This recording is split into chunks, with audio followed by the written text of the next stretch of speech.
Hmm.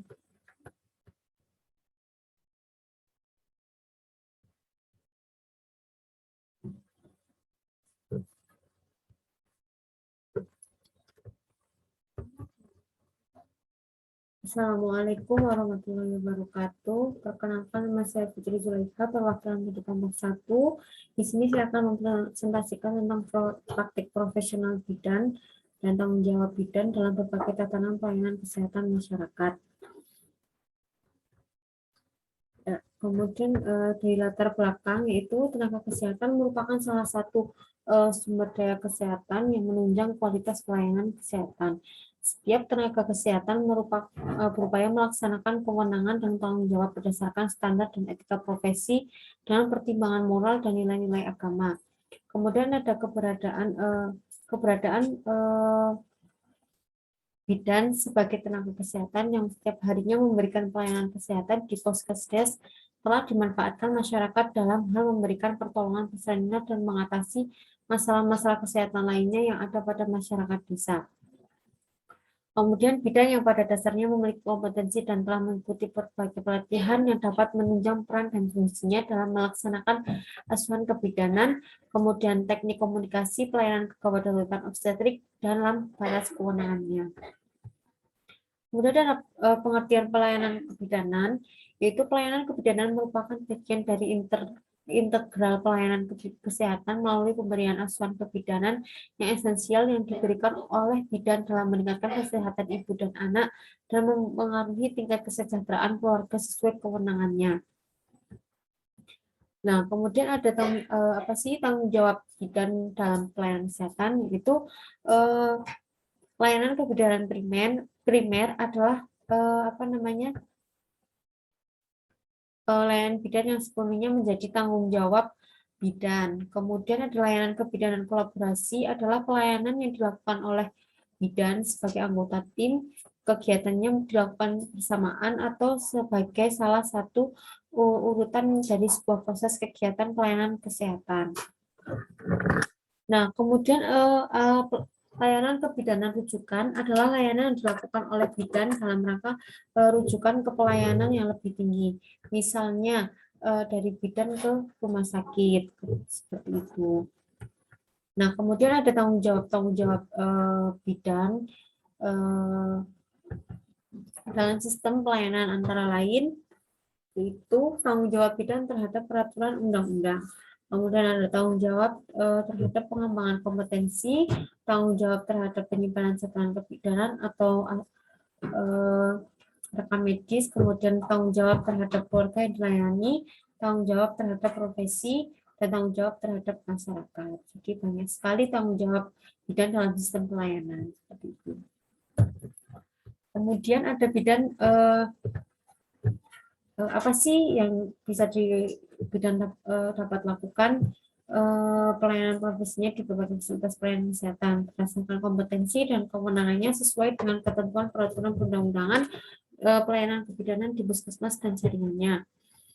Yaitu pelayanan kebidanan di Polindes atau Poskesdes merupakan pelayanan secara komprehensif dan anak prasekolah.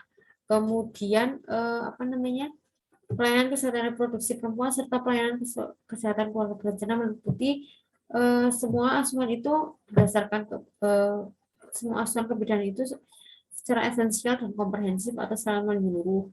Kemudian upaya promotif dan preventif.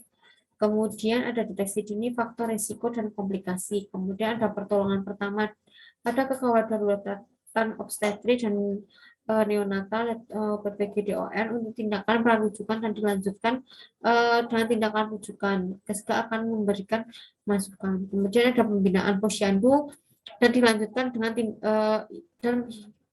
penghimpunan dan menghimpun berbagai UKBM yang ada di desa. Kemudian ada pengelolaan pelayanan KIA, termasuk PWS KIA di wilayah kerjanya. Kemudian ada melaksanakan tugas pelimpahan dan menjalankan program pemerintah. Kemudian ada melaksanakan tugas pelimpahan dalam menjalankan program pemerintah. Selain itu melakukan tugas pokoknya yaitu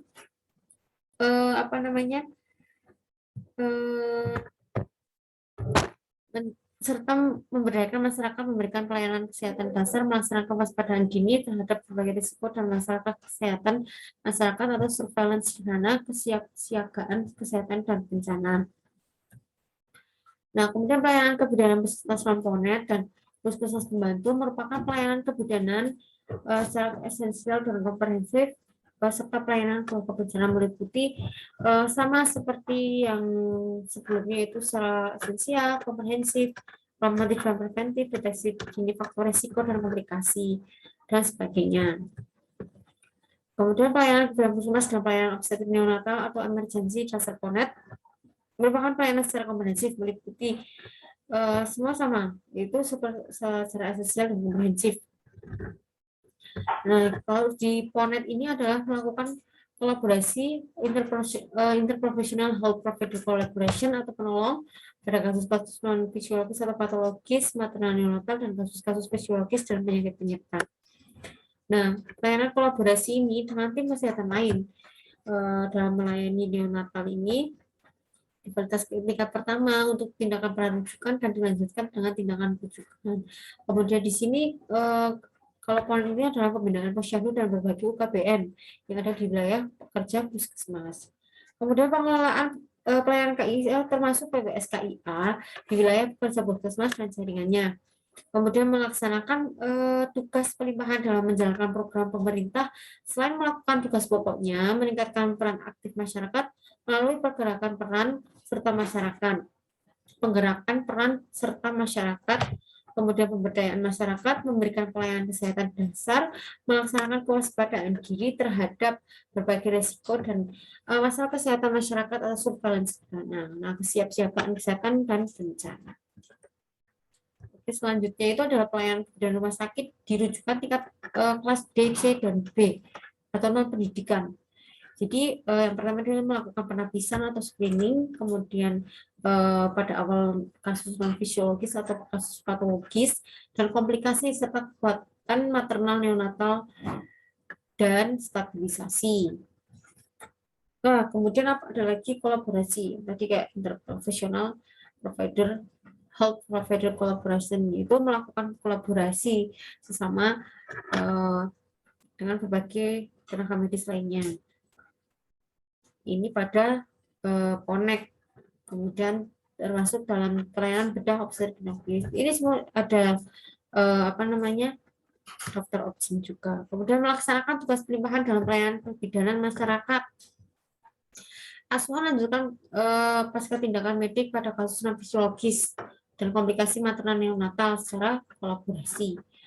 Kemudian ada pelayanan kebidanan di rumah sakit rujukan tingkat rujuk kelas B, pendidikan, dan kelas A.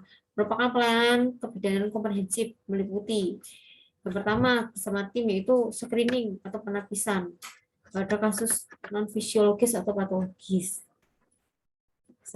pada maternal maupun neonatal dan melakukan stabilisasi. Kemudian ada kolaborasi sama seperti rumah sakit tipe D, C, dan B, itu mesti harus ada kolaborasi dengan pelayanan bedah obstetrik ginekologi tentunya. Kemudian melaksanakan tugas pelimpahan dari dokter bertanggung jawab pelayanan dalam pelayanan kesehatan kebidanan. Kemudian asuhan lanjut atau secara kontinu tindakan medik pada kasus non fisiologis dan komplikasi lainnya maternal neonatal. Nah, kemudian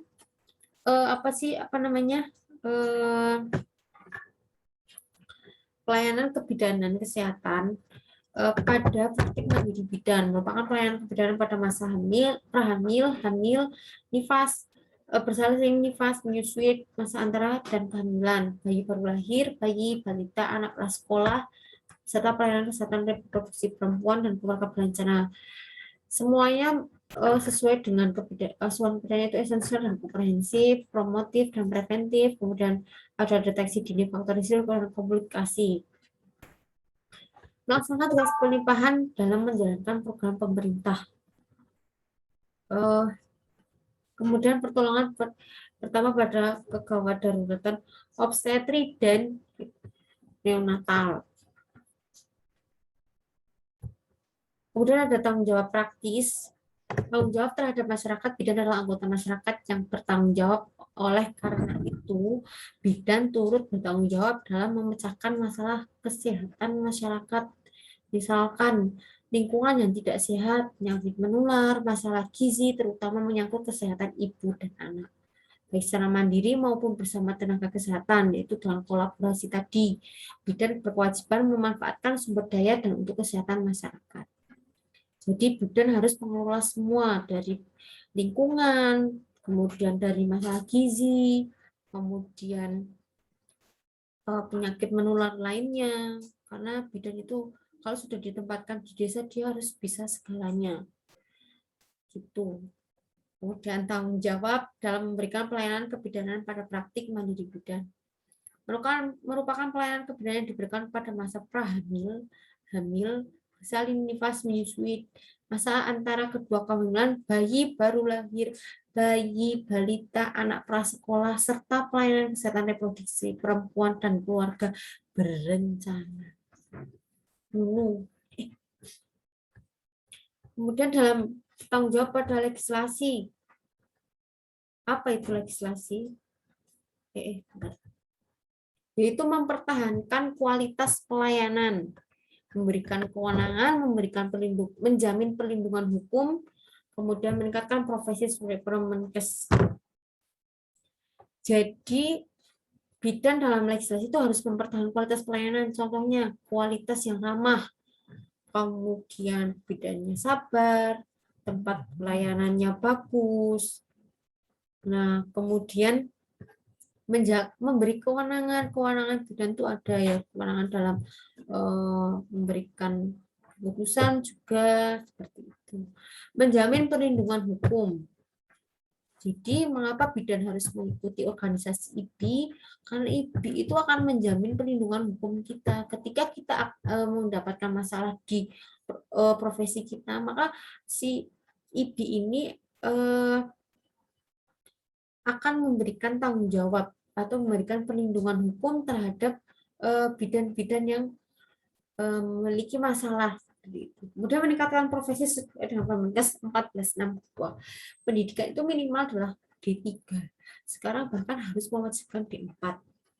Tidak diwajibkan sih. Yang penting D3, yang penting tidak D1. Kalau D1 itu belum sesuai profesi pendidikan minimal. Nah, pendidikan minimal ini harus lulus uji kompetensi atau UKOM yang dilaksanakan oleh Majelis Tenaga Kesehatan Indonesia atau MTKI. Jadi bidan itu yang sudah lulus D3 itu wajib mengikuti UKOM untuk sebagai tanda legislasi dan diberikan Serkom, kemudian STR, ada STR yang menandakan bahwa bidan itu sudah lulus uji kompetensi teori maupun skill. Kemudian tanggung jawab dalam hukum, bidan dan hukum yang berlaku. Di Kemenkes RI nomor 938, Menkes SK 8/2007 tentang standar urusan kebidanan. Nah, pekerjaan bidan adalah suatu profesi sehingga dalam pelaksanaannya di samping mendasar pada standar pelayanan yang ditetapkan oleh perundang-undangan. Kemudian juga harus tunduk pada kode etik yang ditetapkan oleh organisasi profesi pada pasal 24 ayat 1 dan 2 Undang-Undang Kesehatan. Sehingga bidan sebagai salah satu tenaga kesehatan tidak saja bertanggung jawab kepada masyarakat berdasarkan peraturan undang-undangan, tetapi juga harus bertanggung jawab kepada profesi kebidanan atas dasar kode etik. Jadi bidan itu tidak hanya bertanggung jawab pada masyarakat, tapi dia harus bertanggung jawab juga pada kode etiknya dia, karena pada profesi bidan itu memiliki kode etik tersendiri seperti itu. Kemudian ada malpraktik dalam kesehatan. Jadi bidan itu semua tenaga kesehatan itu tidak diperbolehkan untuk melakukan malpraktik.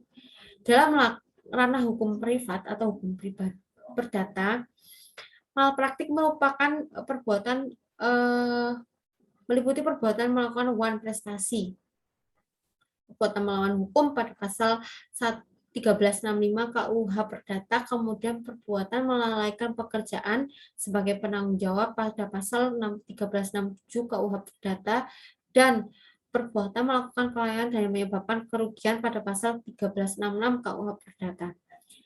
Kemudian pertanggungjawaban tenaga kesehatan. Jadi tanggung jawab tenaga kesehatan itu dimasukkan sebagai keterkaitan tenaga kesehatan terhadap ketentuan hukum dalam menjalankan profesinya. Itu tertera pada pasal 58 ayat 1 menyebutkan bahwa semua orang berhak menuntut ganti rugi terhadap seseorang tenaga kesehatan dan atau penyelenggara kesehatan yang menimbulkan kerugian akibat kesalahan atau kelalaian dalam melakukan pelayanan kesehatan yang diterimanya. Jadi tenaga kesehatan itu bisa dituntut oleh orang yang yang menerima pelayanan kesehatan tapi tidak sesuai. Seperti itu. Nah, kemudian dari materi di atas kita dapat menyimpulkan bahwa pelayanan kesehatan merupakan bagian integral pelayanan kesehatan melalui pemberian asuhan kebidanan yang esensial, kemudian yang diberikan oleh bidan yang dalam meningkatkan kesehatan ibu dan anak melalui tingkat kesejahteraan keluarga sesuai kewenangannya. Sebagai tenaga profesional, bidan memikul tanggung jawab dalam melaksanakan tugas. Seorang bidan dapat mempertahankan tanggung jawabnya dalam pelayanan. Kemudian tanggung jawab bidan terhadap masyarakat, kemudian tanggung jawab dalam memberikan pelayanan praktik mandiri bidan, dan tanggung jawab pada hukum. Jadi sebenarnya di sini adalah ketika kita kita menjalankan sebuah praktik, maka kita harus memperhatikan kode etik, kemudian tanggung jawab pada masyarakat seperti apa, kemudian sesuai protap-protapnya untuk memberikan asuhan seperti itu sesuai SOP. Jadi seperti itu. Kemudian bidan juga harus bertanggung jawab pada legislasinya, bahwa bidan tuh harus minimal diberikan D3. Nah, kalau D3 itu berarti bidan itu belum sesuai dengan standar kompetensi.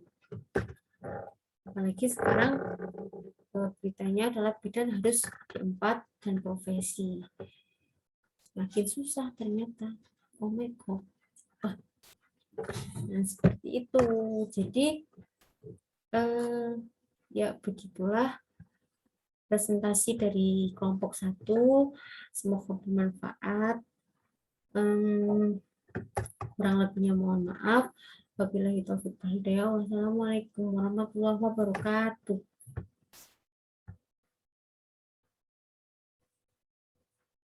Bunda jangan marah-marah.